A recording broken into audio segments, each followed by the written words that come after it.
Google pay okay 5,000 set. ಅಯ್ಯೋ miss ಆಗಿ ಯಾರಿಗೋ ಬೇರೆ ಕಳಿಸ್ಬಿಟ್ನಲ್ಲ. ಭಾರತದಲ್ಲಿ ಡಿಜಿಟಲ್ ಪೇಮೆಂಟ್ಸ್ ಎಷ್ಟು ವೇಗವಾಗಿ ಬೆಳೀತಾ ಇದೆಯೋ ಡಿಜಿಟಲ್ ಪೇಮೆಂಟ್ಸ್ಗಳ ಫ್ರಾಡ್ ಕೂಡ ಅಷ್ಟೇ ವೇಗವಾಗಿ ಹೆಚ್ಚಾಗ್ತಾ ಇದೆ. 2021ರಲ್ಲಿ ಡಿಜಿಟಲ್ ಪೇಮೆಂಟ್ಸ್ ಫ್ರಾಡ್ 551 ಕೋಟಿ ಇತ್ತು. ಅದೇ 2025ಕ್ಕೆ 22,931 ಕೋಟಿ ಆಗಿದೆ. ಅಂದರೆ 40 ಟೈಮ್ಸ್ ಹೆಚ್ಚು. ಫ್ರಾಡ್ ಮಾಡೋರು ಇನ್ಸ್ಟೆಂಟ್ ಪೇಮೆಂಟನ್ನು ಯೂಸ್ ಮಾಡಿ ಅಡ್ವಾಂಟೇಜ್ ತೆಗೆದುಕೊತಾರೆ. ಈ ಸಿಚುವೇಶನ್ ಹ್ಯಾಂಡಲ್ ಮಾಡೋದಕ್ಕೆ RBI 3 ಪ್ರಪೋಸಲ್ಗಳನ್ನು ಕೊಟ್ಟಿದೆ. ಅದರಲ್ಲಿ ಪ್ರಪೋಸಲ್ ನಂಬರ್ 1 hour ಡಿಲೇ. ನೀವು 10,000ಕ್ಕಿಂತ ಹೆಚ್ಚು ಅಕೌಂಟ್ ಟು ಅಕೌಂಟ್ ಟ್ರಾನ್ಸ್ಫರ್ ಅಂದರೆ UPI, IMPS, ನೆಟ್ ಬ್ಯಾಂಕಿಂಗ್ಗೆ 1 ಗಂಟೆ ಹೋಲ್ಡ್ ಇರುತ್ತೆ.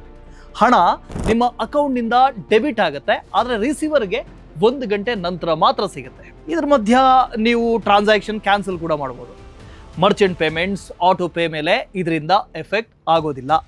ನಿಮಗೆ ಬೇಕಾಗಿರೋರನ್ನ ವೈಟ್ ಲಿಸ್ಟ್ಗೆ ಆ್ಯಡ್ ಮಾಡಿದ್ರೆ ಅವರಿಗೆ ಇನ್ಸ್ಟೆಂಟ್ ಆಗಿ ನೀವು ಹಣವನ್ನು ಕಳಿಸ್ಬೋದು. ಈಗ ಪ್ರಪೋಸಲ್ ನಂಬರ್ 2 ಕಿಲ್ ಸ್ವಿಚ್. ಒಂದು ಬಟನ್ ಇರುತ್ತೆ, ಅದನ್ನು ಪ್ರೆಸ್ ಮಾಡಿದ್ರೆ ನಿಮ್ಮ ಅಕೌಂಟ್ನಿಂದ ಎಲ್ಲ ಡಿಜಿಟಲ್ ಪೇಮೆಂಟ್ಸ್ ತಕ್ಷಣ ಸ್ಟಾಪ್ ಆಗುತ್ತೆ. UPI, ಕಾರ್ಡ್ಸ್, ನೆಟ್ ಬ್ಯಾಂಕಿಂಗ್ ಎಲ್ಲಾನು ಬ್ಲಾಕ್ ಆಗುತ್ತೆ. ಇದು ಸಿಂಗಪೂರ್ನಲ್ಲಿ ಈಗಾಗಲೇ ಯೂಸ್ ಆಗ್ತಾ ಇದೆ. ನೀವು ಯಾವಾಗ ಆನ್ ಆಫ್ ಮಾಡಬೇಕು ಅಂತ ನೀವೇ ಡಿಸೈಡ್ ಮಾಡಬೇಕು.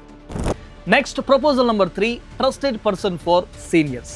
70 ವರ್ಷ ಮೇಲ್ಪಟ್ಟ ಸೀನಿಯರ್ ಸಿಟಿಸನ್ಸ್ ಮತ್ತು ಡಿಸೇಬಲ್ಡ್ ವ್ಯಕ್ತಿಗಾಗಿ 50,000ಕ್ಕಿಂತ ಹೆಚ್ಚು ಟ್ರಾನ್ಸ್ಫರ್ಸ್ ಮಾಡೋದಕ್ಕೆ ಟ್ರಸ್ಟೆಡ್ ಪರ್ಸನ್ ಅಪ್ರೂವಲ್ ಬೇಕಾಗುತ್ತೆ. ಯಾಕೆ ಅಂದರೆ NCRP ಡೇಟಾದ ಪ್ರಕಾರ 92% ಫ್ರಾಡ್ ವ್ಯಾಲ್ಯೂ ಇಂತಹ ಹೈ ವ್ಯಾಲ್ಯೂ ಟ್ರಾನ್ಸಾಕ್ಷನ್ನಲ್ಲಿ ಆಗುತ್ತೆ. ಇದ್ರ ಮೇಲೆ ಒಂದು ದೊಡ್ಡ ಡಿಬೇಟ್ ಕೂಡ ಇದೆ. UPIನ ಬಿಗ್ಗೆಸ್ಟ್ ಸ್ಟ್ರೆಂತ್ ಅಂದರೆ ಇನ್ಸ್ಟೆಂಟ್ ಪೇಮೆಂಟ್ಸ್. ಈಗ 1 hour ಡಿಲೇ ಬಂದರೆ ಮೆಡಿಕಲ್ ಎಮರ್ಜೆನ್ಸಿ ಅಥವಾ ಅರ್ಜೆಂಟ್ ಪೇಮೆಂಟ್ಸ್ಗಳಲ್ಲಿ ಸಮಸ್ಯೆ ಆಗುತ್ತೆ ಅಲ್ವಾ. ಇದು ಇನ್ಸ್ಟೆಂಟ್ ಪೇಮೆಂಟ್ಸ್ನ ಕೋರ್ ಪ್ರಿನ್ಸಿಪಲ್ಗೆ ವಿರುದ್ಧ ಅಂತ RBI ಕೂಡ ಹೇಳಿದೆ. ಇದೆಲ್ಲ ಇನ್ನೂ ಕೂಡ ಪ್ರಪೋಸಲ್ ಮಾತ್ರ. ನೀವು May 8ರಿಂದ RBIನ ಕನೆಕ್ಟ್ ಟು ರೆಗ್ಯುಲೇಟ್ ಈ ಪೋರ್ಟಲಲ್ಲಿ ಪಬ್ಲಿಕ್ ಫೀಡ್ಬ್ಯಾಕ್ಗಳನ್ನು ಕೊಡ್ಬೋದು. ಆಮೇಲೆ ಫೈನಲ್ ರೂಲ್ಸ್ ಬರುತ್ತೆ.